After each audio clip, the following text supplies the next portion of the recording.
Hello everyone, आप लोग को एसवीएन एजुकेशनल के इस प्लेटफॉर्म पर हार्दिक अभिनंदन करती है।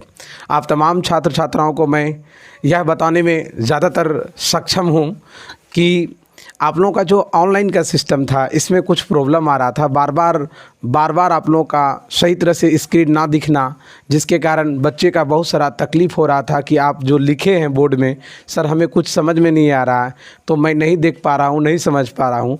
इन्हीं ढेर सारे तकलीफ़ों को लेकर के मैंने सोचा कि क्यों ना वीडियो को बना करके अगर अपलोड कर दूँ, आप सभी छात्र छात्राएँ एक एक करके मेरे वीडियो को हर एक लेक्चर बाय लेक्चर से आप देखेंगे तो आप अच्छे होंगे बनने में, पढ़ने में और समझने में भी हमको बहुत अच्छी तरह से आ सकता है। तो चलते हैं बच्चों, हम लोग आज आते हैं कि संस्कृत व्याकरण के लेक्चर तीसरे में हम लोग आते हैं।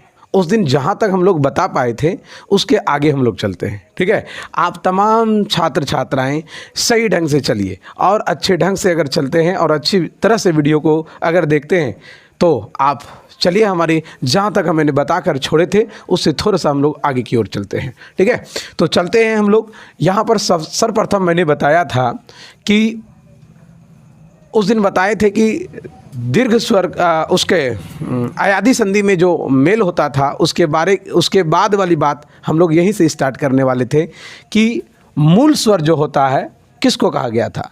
मूल स्वर जो है हम लोग किसको कहा गया था, मूल स्वर जो होता था वो हम लोग स्वर में ही आता था, इसी के बदौलत दूसरे स्वर का उच्चारण हो सकता था, अर्थात उसी को हम लोग मूल स्वर के नाम से जानते थे। तो मूल स्वर के बारे में हम लोग जानते हैं कि मूल स्वर क्या है और कितने प्रकार के होते हैं। तो मूल स्वर पहले जानिए, स्वर क्या है। स्वर होता है जो कि स्वयं अपने से बोले जाते हैं, और मूल कहने का अर्थ है कि जो कि स्पेशलिस्ट है। और विज्ञान में आप लोग जानते हैं कि मूल का अर्थ होता था जड़, नहीं वो इसका मतलब जड़ है, शब्दों का जड़ यही है, और इसका कैसे कैसे क्या है वो जानते हैं। तो हम लोग जानते हैं कि मूल स्वर, तो मूल स्वर 3 प्रकार के होते हैं। मूल स्वर जो है वो 3 प्रकार के होते हैं।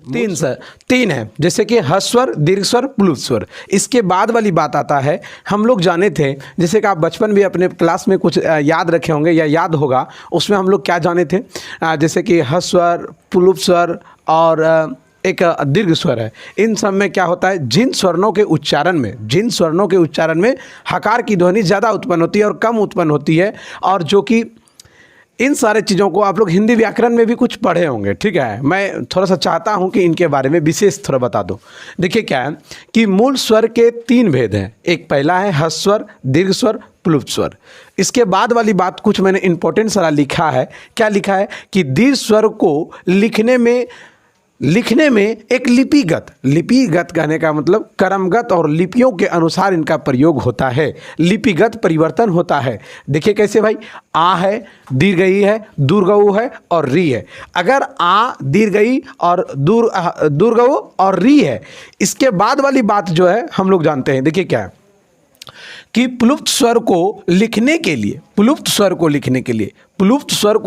के लिए इन्हीं के बाद 3 का अंक लगाया जाता है। जैसे आप लोग बहुत पुराने वाले, जैसे कि धर्म ग्रंथ को या तो फिर किसी बहुत सारे औषधि वाले जो कि ऋषि मुनियों का बुक पढ़ेंगे तो उस समय क्या होता है, उस समय देखिएगा अक्षर के बाद 3 अंक, 2 अंक, 1 अंक, इस तरह का कुछ लिखा हुआ मिलता है।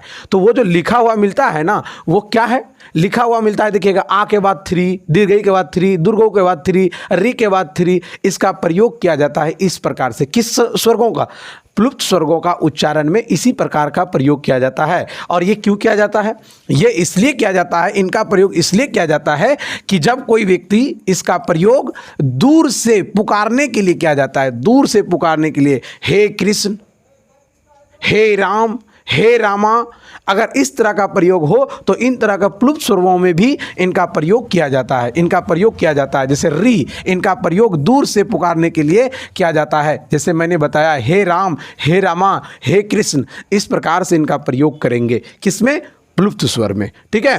तो इन्हीं के लिए आपको प्लुप्त स्वर के बाद अक्षरों के लास्ट में 3 अंक अर्थात अंक, ये 3 लिखा हुआ मिलता है।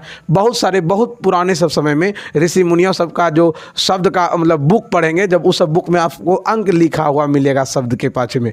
तो इस प्रकार से होता था। आगे बात आता है व्यंजनों के 3 वर्ग। व्यंजनों को 3 वर्गों में विभक्त किया था। व्यंजन, जैसे आपने अभी स्वर को जाना, स्वर, मूल स्वर को 3 भाग में बांटा था, ह्रस्व स्वर, दीर्घ स्वर, प्लुत स्वर। उसी प्रकार स्वर को, यहाँ व्यंजन को भी 3 वर्णों में बांटा है। व्यंजन को भी 3 वर्गों में विभक्त किया है, बांटा गया है। किसको? व्यंजन को। अर्थात व्यंजन को भी तीन वर्गों में बांटा है। वर्ग, 3 वर्ग कौन कौन सा है भाई?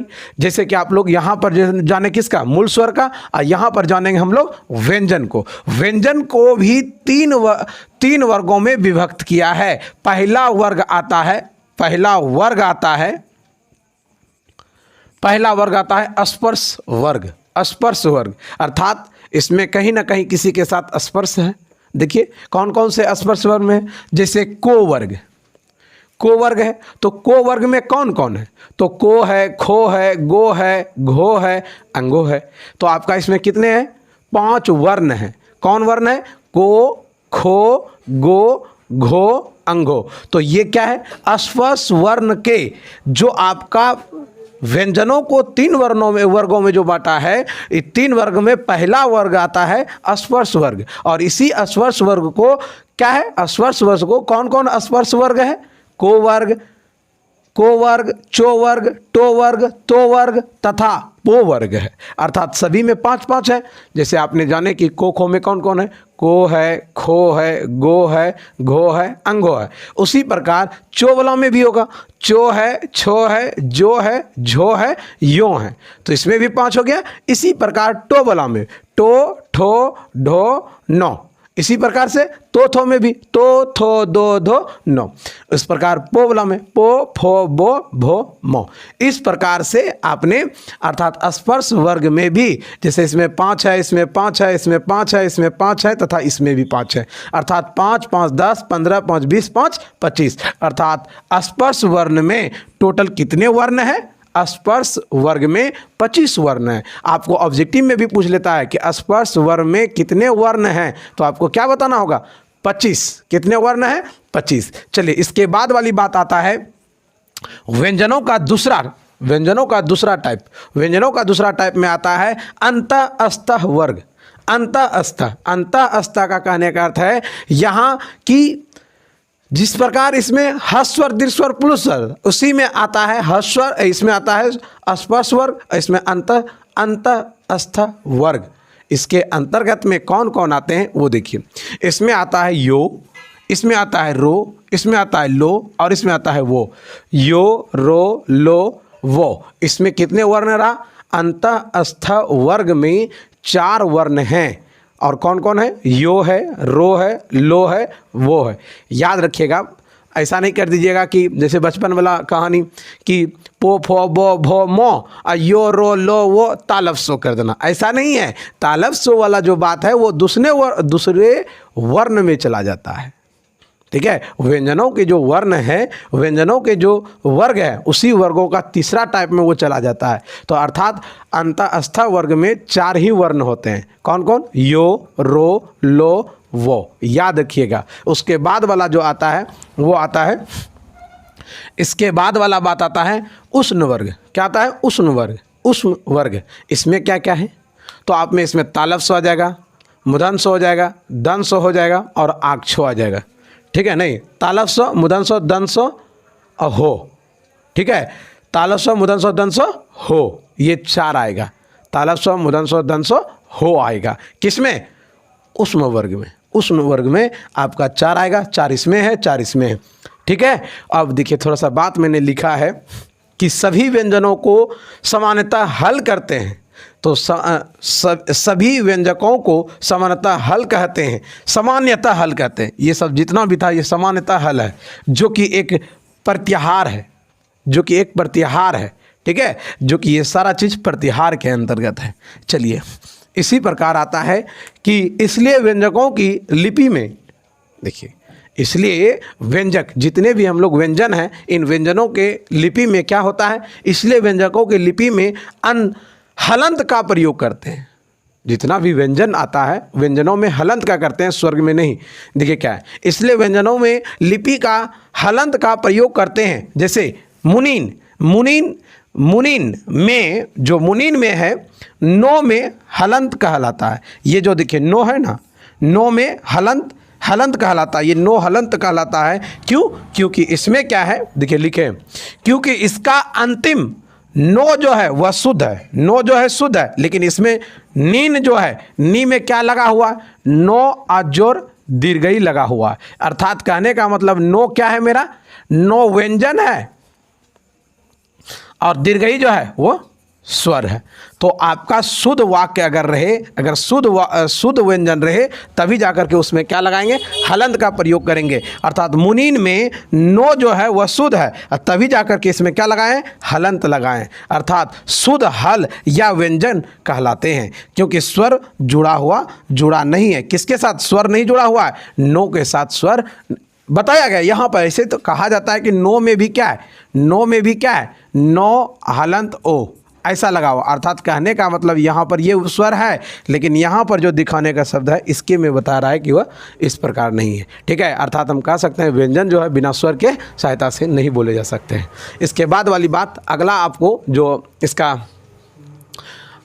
लेक्चर का चौथा जो होगा, इसके बाद वाली बात आपको बताया जाएगा। ठीक है, कम समय में हम सोचते हैं कि आपको बहुत से बहुत तरह का ज्ञान दे सकें, और आपको बहुत कम समय में मेरा विश्वास रहता है कि आप लोग को बता सकूं। और जितने भी छात्र छात्राएं हैं जो कि मेरा वीडियो तक नहीं देख पा रहे हैं, या फिर वो मेरे बारे में नहीं जान पा रहे हैं कि हम संस्कृत जीरो से बता रहे हैं, उन छात्र छात्राओं तक इस वीडियो को ज़रूर शेयर करें। अगर अच्छा लगा तो कमेंट और लाइक और शेयर ज़रूर करेंगे। धन्यवाद। मिलते हैं आपको अगले लेक्चर में, लेक्चर नंबर 4 में। ठीक है, मिलते हैं।